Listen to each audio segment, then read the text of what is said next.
Então, capítulo 2, verso 20, diz assim, logo, já não sou eu quem vive.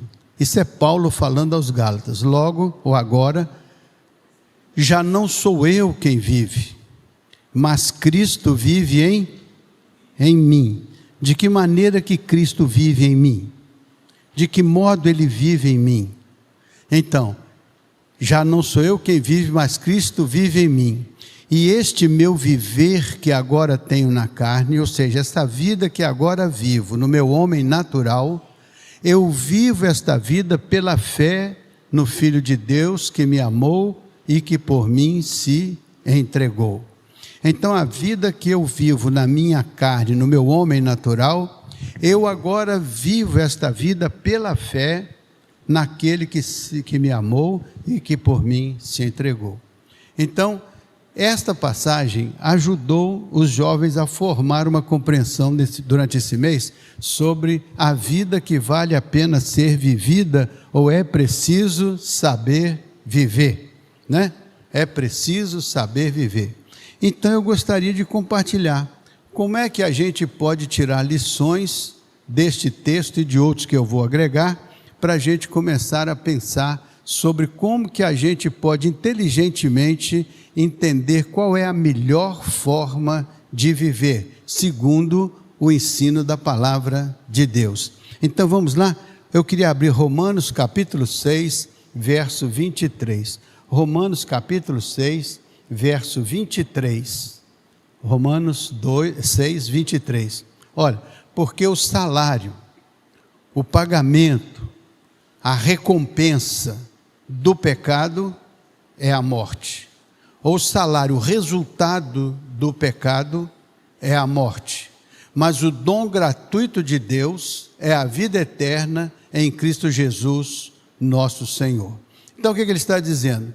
O salário, a recompensa, o resultado do pecado é a morte. E o dom gratuito de Deus é a vida eterna em Cristo Jesus, nosso Senhor. Então ele está falando de duas coisas. Existe um resultado que conduz à morte e existe um resultado que conduz à vida. Então, o que é essa morte que resulta do pecado e o que é essa vida eterna que resulta deste dom gratuito de Deus? Como é que nós podemos entender esses dois caminhos e como é que nós podemos escolher um deles e o que a gente espera receber ao escolher cada um? Então, quando a gente clarear isso no entendimento, pode ser que a gente vai perceber que esta é uma hora quando nós temos que ter muita sabedoria para viver de forma a experimentar aquilo que é bom, perfeito e agradável, ao invés de experimentarmos aquilo que é morte, destruição. Então muitas vezes a gente não percebe que o caminho da gente é um caminho complicado, porque a Bíblia diz, há caminhos que aos homens parecem o quê? Direitos, mas o fim deles é a morte. Então existem caminhos que nós, por qualquer forma de ilusão, achamos que são direitos, e nós os abraçamos naturalmente, às vezes na ilusão de que estamos fazendo a melhor escolha, mas o fim deles, segundo a palavra de Deus, é a morte. Então é uma escolha insensata, que vai nos levar a uma conclusão insensata, a uma consequência trágica. Então é preciso saber discernir as coisas, e então fazer as escolhas certas, para que os caminhos sejam caminhos de vida eterna. O que é a morte que Paulo está mencionando nessa passagem? Existem 3 tipos de morte mencionadas na Bíblia. Uma morte é a morte física. Eu posso morrer fisicamente. Isso significa que meu corpo deixa de funcionar e entra num estado de deterioração. Isso é a morte física, orgânica, biológica. Todos nós passaremos por essa morte, por esse tipo de morte, a menos que o Senhor venha antes e nos arrebate para encontrarmos-nos com Ele nos ares. Do outro modo, todos nós passaremos pela experiência da morte. Por isso que Paulo diz, o que é corruptível, um dia se revestirá da incorruptibilidade. Ou seja, a vida que eu vivo agora, neste corpo mortal, natural, vai passar por uma corrupção, ou seja, vai se decompor com a morte física, mas se revestirá na ressurreição do Senhor de uma glória dada pelo Senhor. Então, a vida física, ela é uma experiência de morte quando cessam suas funcionalidades. Então, existe essa morte. Existe uma outra morte na Bíblia. A segunda morte da Bíblia é a morte espiritual. O que é a morte espiritual? A Bíblia diz que eu posso estar vivo na minha vida física, mas morto espiritualmente. O que é uma vida morta espiritualmente? Ora, a morte significa a separação da vida. Ora, de onde procede a vida? Quem é que sustenta a vida? Quem é que garante a vida espiritual? Não é o Senhor? A Bíblia diz que nós podemos estar mortos em nossos delitos e pecados. Então a morte, a Bíblia não diz que nós podemos estar mortos em nossos delitos e pecados? Então estamos vivos fisicamente, organicamente, mas mortos em nossos delitos e pecados. O salário do pecado é a morte. A Bíblia diz que os nossos pecados fazem separação entre nós e o nosso Deus. Então o que os nossos pecados fazem? Eles nos separam da fonte da vida, que é Deus.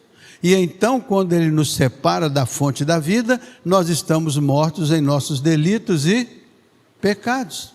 Então a Bíblia diz que os pecados fazem separação entre nós e nosso Deus. Então um tipo de morte, eu posso estar vivo fisicamente, mas meu espírito morto nos seus delitos e pecados, ou seja, no distanciamento de Deus, no distanciamento da fonte espiritual que é o Senhor. Então é quando eu vivo, mas vivo a minha vida no dia a dia, no cotidiano, mas Deus não faz parte da minha experiência pessoal. Até posso conhecer Deus de ouvir falar, até posso conhecer algumas coisas sobre Deus, posso conhecer algumas coisas sobre a Bíblia, conhecer algumas coisas sobre a igreja, sobre a fé, posso até ouvir pessoas falando e concordar com elas, mas isso não significa que a minha vida está transformada, reconciliada com Deus pela obra de nosso Senhor e Salvador Jesus Cristo. Então eu posso até ser um religioso, mas isso não significa que eu tenha renascido para uma novidade de vida. Por isso que a Bíblia diz que o Senhor opera em nós para nos fazer nascer de novo. Não no sentido de que eu vou perder esse corpo e vou recuperá-lo, mas a Bíblia diz que o meu espírito, aquele que me foi dado, está morto em seus delitos e pecados, e o Senhor o resgata para uma novidade de vida. Mais adiante vou mostrar isso na palavra para vocês. E o terceiro tipo de morte é aquela morte chamada morte eterna. É aquela que você, durante a sua vida, pôde escolher acertar sua vida com Deus e recuperar a vida de Deus para dentro da sua vida, mas você não fez isso. Então a Bíblia diz que existe essa morte, que é uma morte daquele que morre eternamente separado do Senhor, da experiência com o Senhor, da reconciliação com o Senhor. Então é uma vida sem Deus e sem esperança. Então a Bíblia chama isso de morte eterna. É a ausência da fonte de Deus na intimidade de cada um de nós. É a falta do conhecimento de Deus que nos dá percepção do que o Senhor tem um propósito e quer executar esse propósito para abençoar as nossas vidas. Por isso que a Bíblia diz assim, Deus estava em Cristo reconciliando consigo o quê? O mundo. Por que Deus estava em Cristo reconciliando consigo o mundo? Porque o mundo estava separado dele. O mundo estava distante dele. A vinda de Jesus visa reconciliar o mundo, significa cada um de nós, com Deus. E a Bíblia diz que Deus colocou em nós a palavra da reconciliação.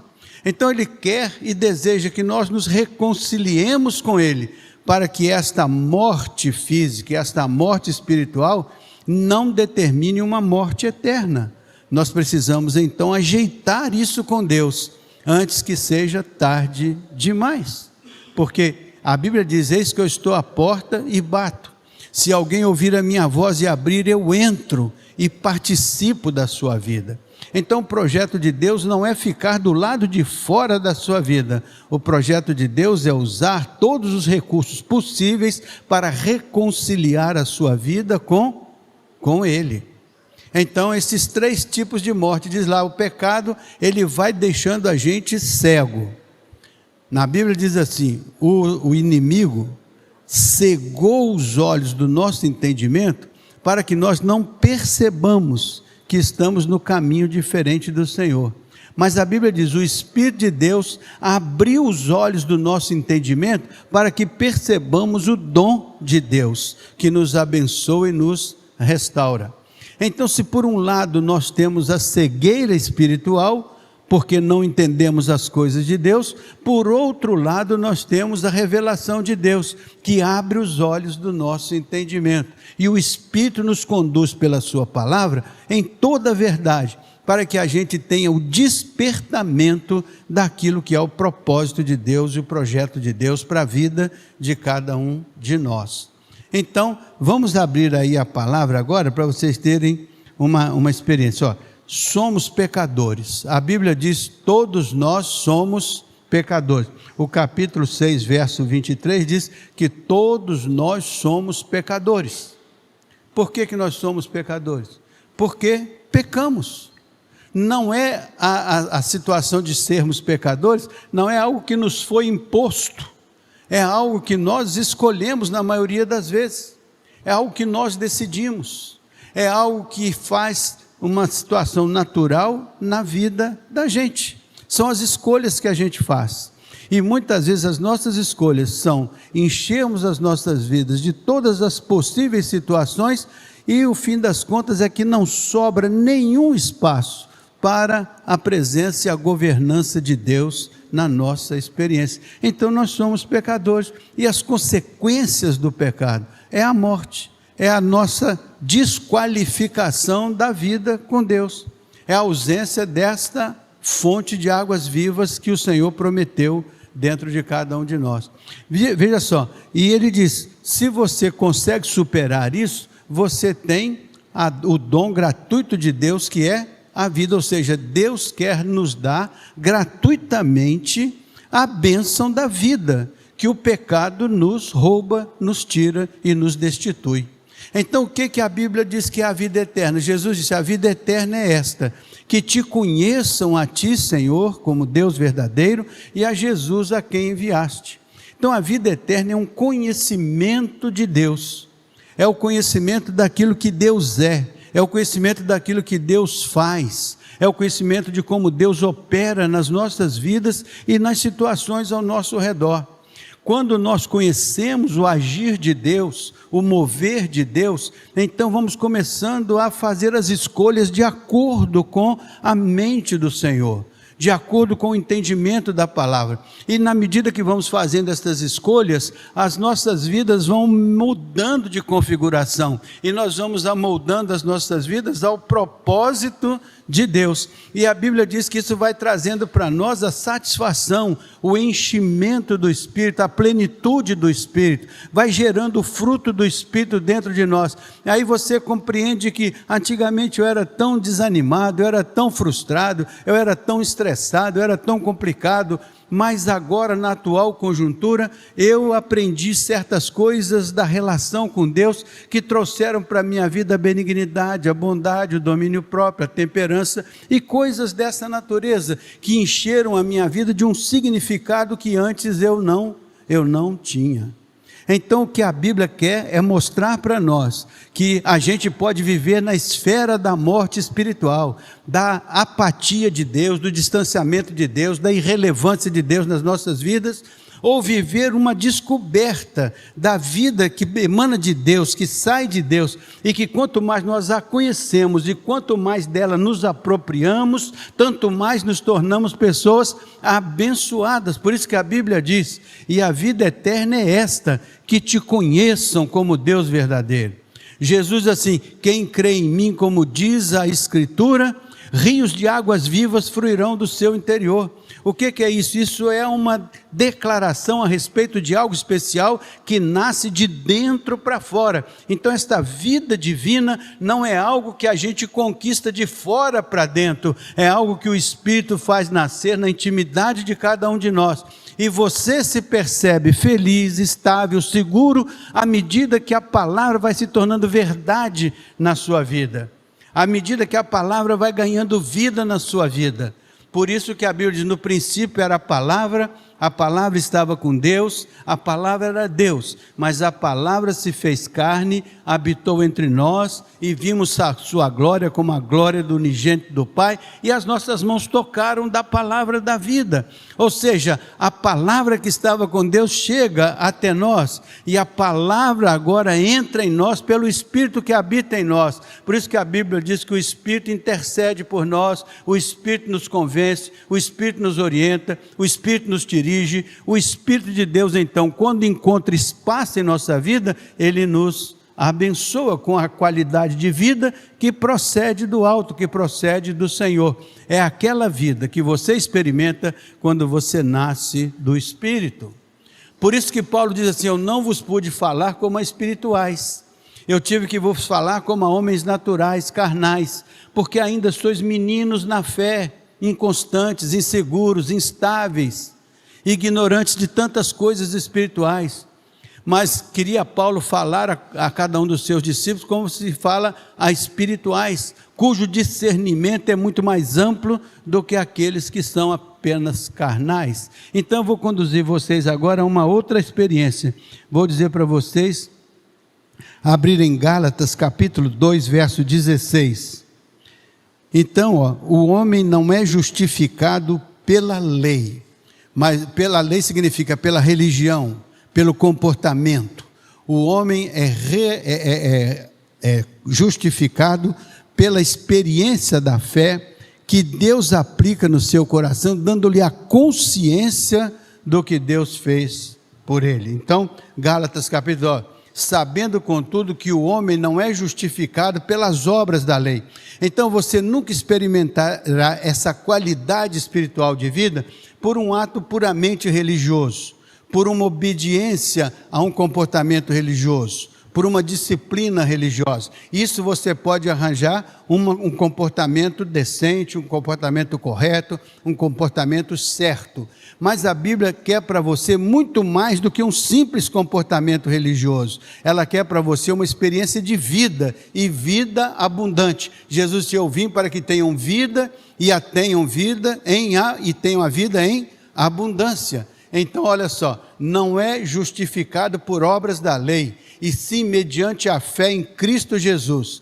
Também temos crido em Cristo Jesus para que fôssemos justificados pela fé em Cristo e não por obras da lei. Por isso pelas obras da lei ninguém será justificado, ou seja, pelo nosso comportamento religioso ninguém será justificado diante de Deus. Nós podemos ter uma vida correta, decente, e ela é uma vida que deve ser vivida por todos.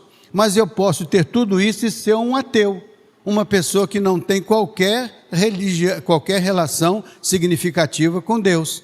Então eu posso ser a melhor pessoa do mundo, andar dentro da melhor dignidade do mundo, fazer as coisas mais certas do mundo, mas posso ser ateu, posso excluir Deus do meu relacionamento. Por quê? Porque eu não preciso de Deus para ser um bom religioso, mas eu preciso de Deus para experimentar a vida que procede dele. Eu preciso de Deus para experimentar o que é a vida abundante, o que é a vida espiritual, porque essa não pode ser produzida religiosamente, essa tem que ser produzida pela comunhão com Deus, pela experiência de relacionamento com Deus. Por isso que eu vou pedir a vocês que abram aí em Romanos capítulo 6, Vamos abrir Romanos capítulo 6, começando com o verso de número 5. Romanos 6, 5. Olha só, porque se fomos unidos com Ele na semelhança da sua morte, o que diz o texto dos jovens? Eu fui crucificado com Cristo, e vivo, não mais eu, homem natural, mas Cristo vive em mim. Isso não é religião, isso é experiência relacional, é Deus vivendo na sua relação pessoal. Então veja só, porque se fomos unidos com Ele, na semelhança da sua morte, fui unido com Ele na sua morte, então, certamente o seremos também na semelhança da sua. Então, se eu fui crucificado com Cristo, eu vivo, não mais eu, que fui crucificado na semelhança da sua morte, mas agora, certamente seremos relacionados com Ele na semelhança da sua, porque se Cristo morreu, e eu morri com Ele, se Ele ressuscitou, eu também ressurgi com Ele. Por isso que o batismo na igreja tem essa significação. Quando se deita o candidato ao batismo nas águas do batistério, é como se ele morresse para a velha vida, sepultado com Cristo. Agora, quando ele ressurge com Cristo para uma novidade. Então o batismo é esse símbolo de morrer e reviver, de ser sepultado e ressurgir. Então, se eu fui crucificado com Cristo na sua morte, com Ele também serei celebrado na semelhança da sua ressurreição. Por isso que a Bíblia diz, já estou crucificado com Cristo e vivo, não mais eu, mas Cristo vive em mim. E a vida que eu agora, na minha carne, na minha condição de homem natural, eu a vivo na fé do Filho de Deus que me amou e por mim se entregou. Com Ele na sua morte, com Ele na sua ressurreição. Então veja o verso de número 6. Olha lá, sabendo isto, que foi crucificado com Ele o nosso velho, o quê? O nosso velho homem, para que o corpo do pecado seja destruído e não sirvamos mais o pecado como se dele fôssemos escravos.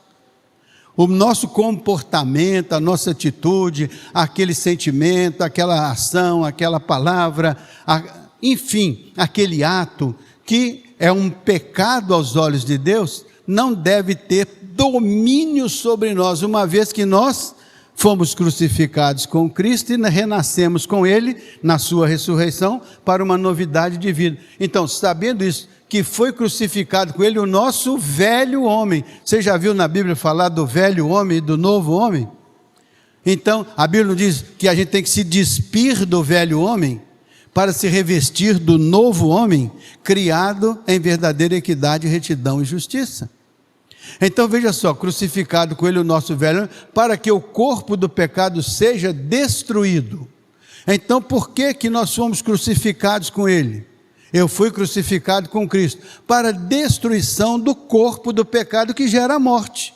Esse pecado que gera a morte espiritual. Então em Cristo, quando eu me identifico com Ele na cruz, a Bíblia diz que eu já estou crucificado com Cristo. Então a Bíblia diz que a justiça de Deus foi realizada em Cristo, quando Cristo levou sobre si os nossos pecados, quando Ele levou sobre si as nossas dores, quando Ele levou sobre si as nossas feridas.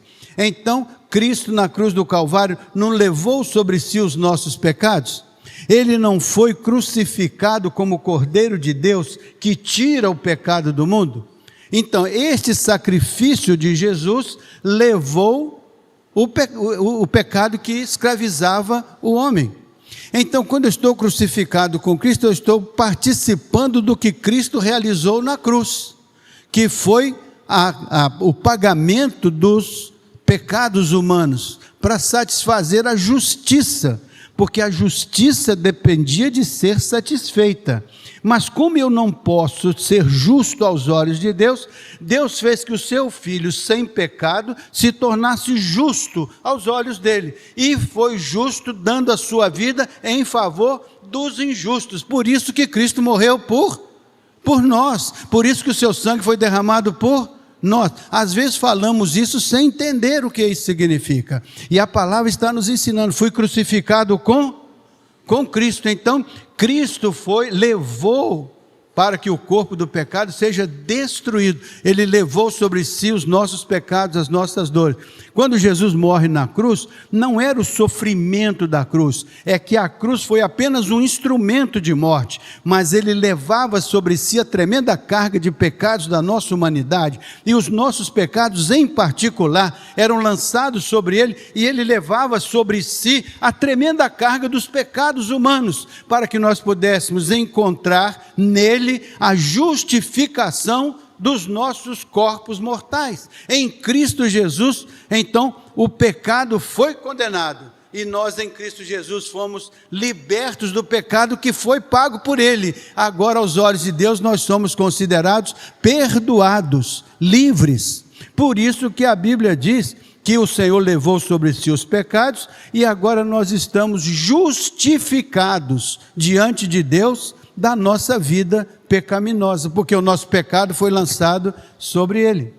Agora, se eu não aceito esta obra de Jesus em meu nome, em meu lugar, significa que Ele morreu em vão para mim, porque para levar os meus pecados é preciso que eu seja crucificado com Ele, é preciso que eu tenha consciência dessa entrega, é preciso que eu faça dele o meu Salvador. Por isso que a gente diz: Jesus é o meu Salvador, porque Ele levou sobre si os meus pecados, e quando levou sobre si os meus pecados, me deixou justificado diante de Deus, ou seja, a justiça de Deus olha para mim e me vê puro dos meus pecados, porque meus pecados foram lançados sobre Ele na cruz do Calvário.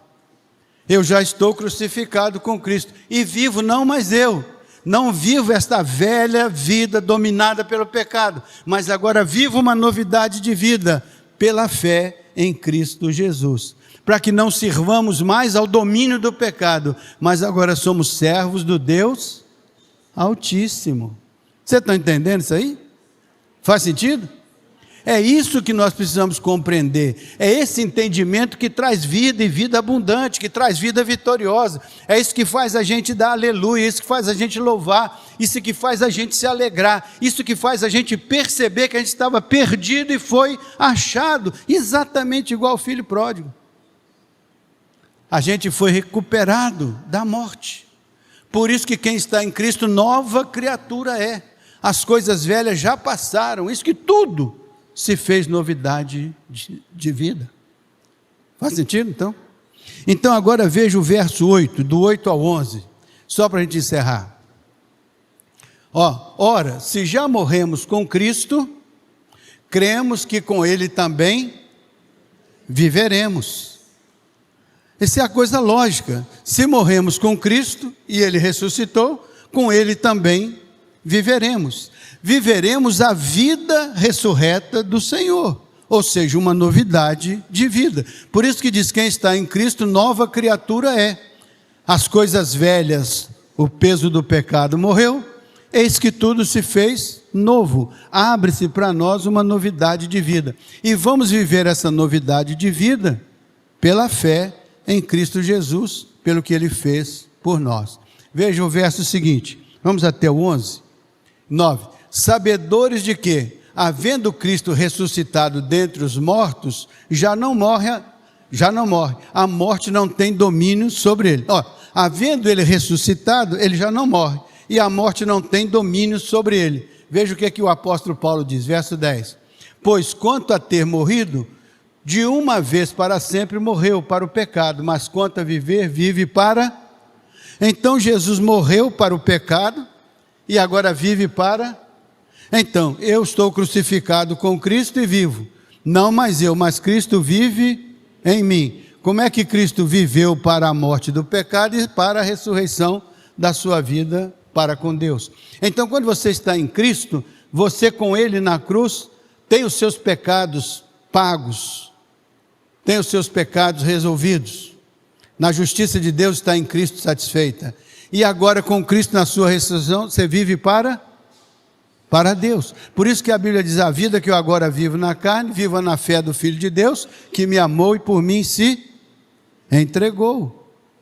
Olha, gente, que visão linda do apóstolo Paulo sobre a vida espiritual. Veja o verso 11, diz assim: Assim também vós considerai-vos mortos para o pecado, mas vivos para Deus em Cristo Jesus. E a vida que eu agora vivo na carne, vivo na fé do Filho de Deus, que me amou e por mim se entregou.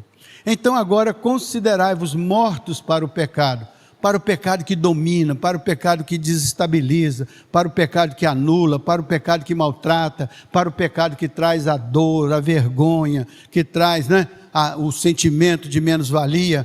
Considere-se morto para isso, porque Jesus já levou na sua morte isso, e agora em Cristo, considere-se vivo para Deus, em Cristo Jesus. E se você pecar, você tem um advogado diante de Deus, Jesus Cristo justo, que nos perdoa de todos os pecados. Nós somos pecadores, estamos no mundo ainda sujeitos ao pecado, mas temos a graça de Deus, que nos ajuda em Cristo a sermos mais do que vencedores. Se um pecado nos ronda e é tão difícil vencê-lo, nós não precisamos tão somente do perdão desse pecado, precisamos de libertação deste pecado. Libertados do pecado. E o que o Senhor Jesus faz por nós?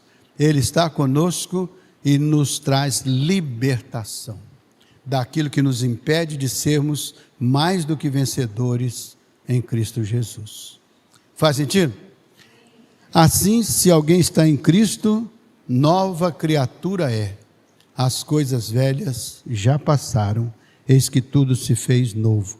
Vamos pegar Gálatas 2:20, só para que... Vamos começar com 19. Gálatas 2, 19 e 20, para encerrar. Só para vocês verem o tema da juventude. Porque eu, mediante a própria lei, morri para a lei, a fim de viver para Deus. Estou crucificado com... Então, morri para a religiosidade vazia, que era simplesmente cumprir uma disciplina religiosa, ou praticar um culto pelo costume, pela obediência da lei ou da ordem, mas eu quero viver para Deus. Por isso que eu estou crucificado com Cristo. E aí vem o tema da juventude. Logo, já não sou eu quem vive, mas Cristo vive em mim. E esse viver que agora tenho na minha carne, eu vivo pela fé do Filho de Deus que me amou e a si mesmo se entregou por mim. Faz sentido? Então espero que esta passagem que os nossos jovens escolheram possa ter uma visão ainda mais penetrante no coração dos amados irmãos, a partir dessas compreensões que o apóstolo Paulo nos deu nesta noite, através das cartas que ele escreveu. Amém? Vamos orar? Senhor nosso Deus e Pai, te damos graças, porque o pecado muitas vezes descaracteriza as nossas vidas, magoa os nossos corações, cega o nosso entendimento, nos distancia de Deus e produz a morte como produziu no filho pródigo lá no passado. Mas, ó Deus, te agradecemos porque em Cristo Jesus podemos restaurar a nossa comunhão com o Senhor, podemos nos reconciliar com o Senhor, podemos ver que o sacrifício do Senhor pagou o preço dos nossos pecados, portanto agora nenhuma condenação há para os que estão em Cristo Jesus, cujas vidas estão nas mãos do Senhor. Senhor, queremos colocar nossas vidas no teu altar, queremos pedir que o Senhor nos ajude a viver a vida do Senhor em nós, que nós possamos ser pessoas espirituais, pessoas maduras espiritualmente, pessoas que fazem escolhas sensatas, que privilegiam a presença do Senhor na experiência pessoal e particular. Ajuda-nos a ser, Senhor, sal da terra, luz do mundo, não porque defendemos uma religião, mas porque experimentamos uma vida que é a vida de conhecer o Senhor, de ter comunhão com o Senhor, de entender a presença do Senhor no nosso dia a dia. Por isso, Senhor, pedimos, caminha conosco, instrui-nos enquanto caminhamos, derrama sobre nós a tua bênção, unge-nos com teu Espírito Santo e declara sobre nós a tua paternidade, para que onde nós andarmos tenhamos consciência de que somos filhos do Deus Altíssimo, co-herdeiro com Cristo de todas as tuas bênçãos e promessas. É a nossa oração em nome de Jesus. Amém.